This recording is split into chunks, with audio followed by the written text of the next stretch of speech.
Hello, my name is Dawn Brunke. I'm going to be reading chapter 19 of my book, Talks with Bob, a true story of love, death, and life in the afterlife. And this is from book two, Beyond Grief. Chapter 19 is approximately 10 weeks since Bob has passed. And we've been talking every day, and these talks, they've deepened us. They really have. They've opened up a lot of deeper material and understandings. And I think they brought us close together. Me closer to the afterlife, him closer to life in some ways. And so in this particular chapter, Bob's reflecting on how he was in life and how different he is now. There's more, but let me just begin. Okay. Chapter 19, A Zen Smile. It's early morning. I'm feeding Deshka, making coffee, thinking how often I craved the man who knew everything. Bob's inner self, who was so wise, calm, and funny. That self came out sometimes in our life together. Not often, but when it did, I was so in love. And now he's here again, whenever I speak with him. He tells me now, as I sit with coffee and laptop, that the man who knew everything was always part of him, but hard to bring to consciousness. It was an expansive self, one that his personality struggled to hold. That's why I drank beer, smoked cigars, and ranted, to dull it, to deflect. Because you felt that part judged you? It didn't judge me, he says. I see that now. But parts of me felt inadequate. It was such a big, self-possessed part. It knew who it was, and we were that too, but there were parts of me too damaged to know it. Parts that felt hurt, overly sensitive to anyone we saw as better than we saw ourselves. It created a reaction, a loop that kept happening because I didn't want to see it. You saw it, you tried to help, but at that time I interpreted it as criticism. I know, I say. I wanted to work with you the way I work with myself, and I wanted you to help me in a similar way, to help me see the places I couldn't see in myself. I wish I could have been that person for you more often, he says. Parts of me wanted to try, but other parts were sullen and stubborn, and, well, you know how I could be. It was easier to drink beer and talk about basic stuff, not delve deep as you like to. I know I let you down. I wish you could have been that man more often, but on the other hand, I could always count on you, trust you for what I needed. In some ways, your reluctance pushed me to do the deeper work on my own. I learned a lot that way, and now I have those skills. That's a good frame, my love. You were always able to see the positive. You need to remember that. You don't have to get stuck. I know, I say. It doesn't make this easier, but yes, I'd rather see what's possible than lose myself in what isn't. So, is this man who knows everything the core you, the one you are now? It is, he says. You could say it was my spirit self, the one who came out to talk with you sometimes. You saw that in me right from the start. We recognized each other when we met, remember? I do, I say. I wouldn't have guessed you were the one, but I also knew you were.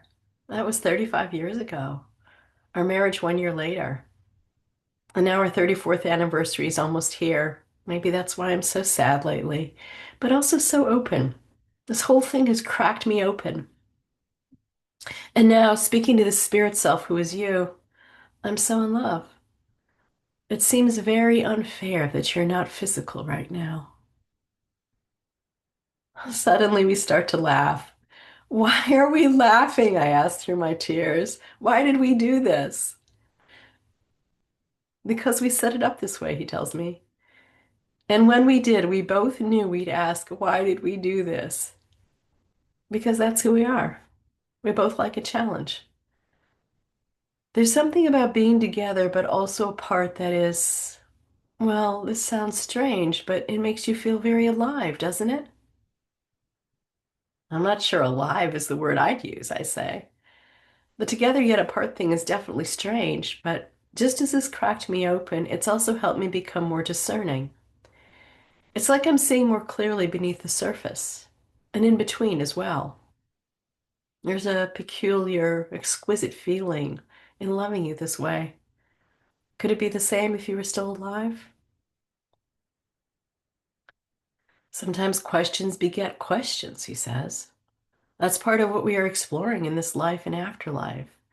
We're moving from thinking the questions to feeling the questions.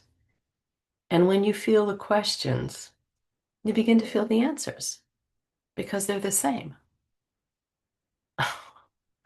Are you getting all Zen koan on me? Those who practice Zen dance with both the questions and the answers, he tells me, because they know they're the same. They're the ones who always have a little smile, don't they? I ask. Yeah, he says they do. That's why our favorite smiles were always the little ones, the smiles that know.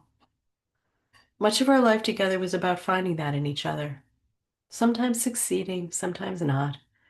We were a good challenge for each other. We presented contrasting aspects at times, yet we had similarities and ways of flowing that were perfect, I say. At times we flowed together in such a perfect, seamless way.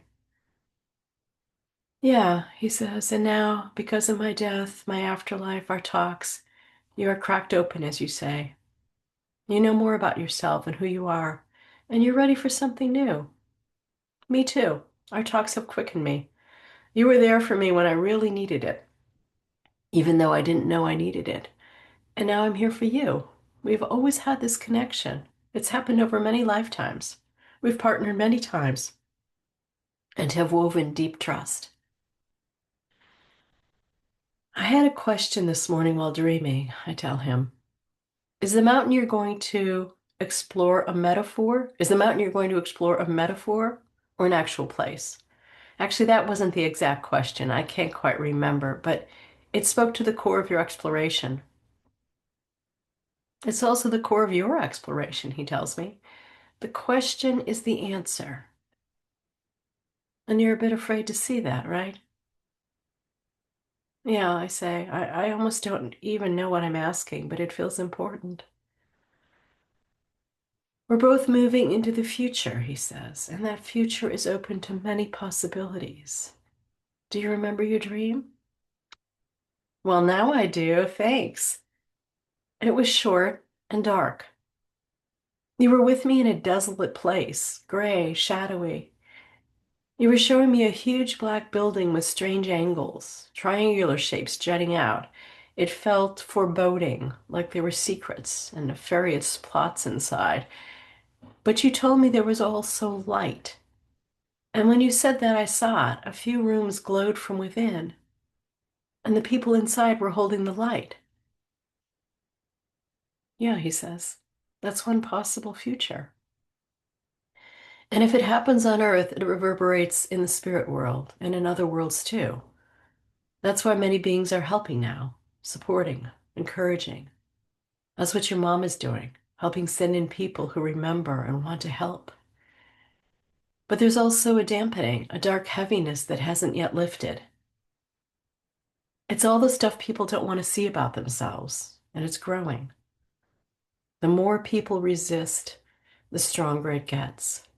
It's taking on a life of its own. It won't stop unless people are willing to recognize it. It is themselves, everything they don't want to see. Shadow, I say, our individual and collective shadow. Yeah, he answers.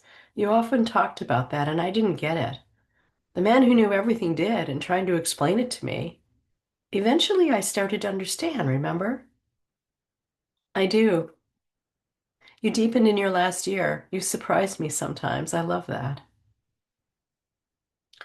I was waking up a little, he says. I wish I could have stayed, but it was too much for me. My heart blew open. It was more than I could hold. Maybe if I had done more of this inner work when I was younger, I'd still be alive. It's possible. But there were other factors too. The state of the world, my connection with others, my thoughts and emotions, it all interweaves. You say we create our own reality, and that's true to a point. But it also depends on how your creation interacts with others, with the world's consciousness, with consensus reality and spirit reality. If you say, I want peace, you create it with it, maybe within yourself, in your family, but only to the extent others are open to that. Put out for peace and it can help open those who are open to it. But those who don't want peace as a possibility, it will just piss them off. They won't receive what you're offering. They'll resist. I get that, I say. And I think there's more to it. If I say I want happiness, and I have been saying that a lot lately, then it can come to me only to the degree that I'm happy with myself. If I'm clear with my own happiness, with all my parts, then it comes from the parts of the world that are happy too. Not all my parts are clear. Some still hold sadness, loneliness, upset. Not all of my parts are happy.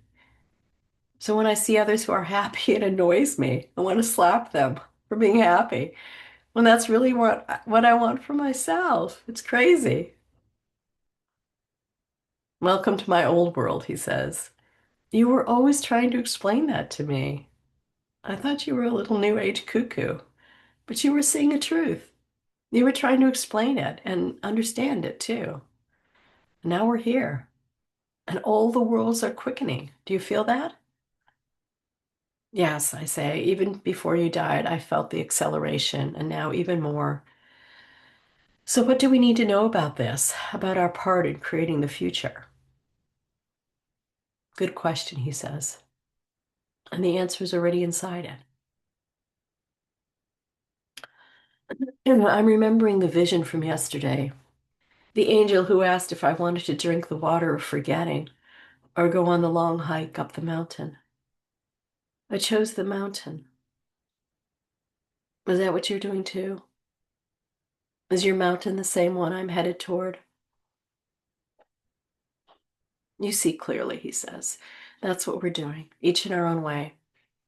And we'll see each other again on the other side of the mountain. We'll laugh and hug each other so tight that our bodies merge and become one. We've known that before in different ways, in different lives, and we'll know it again. There's a lot to come. It's going to be a good story, even if things on earth don't always seem that way. There will be ups and downs, but trust the path you're walking. Your guides are close. You're never alone. No one is. We felt our love when we were together in life, and now we're feeling it even more strongly. It's real, whether I'm there in a body or not. You know that. I'm in your heart. I know, I say, because I'm in yours too.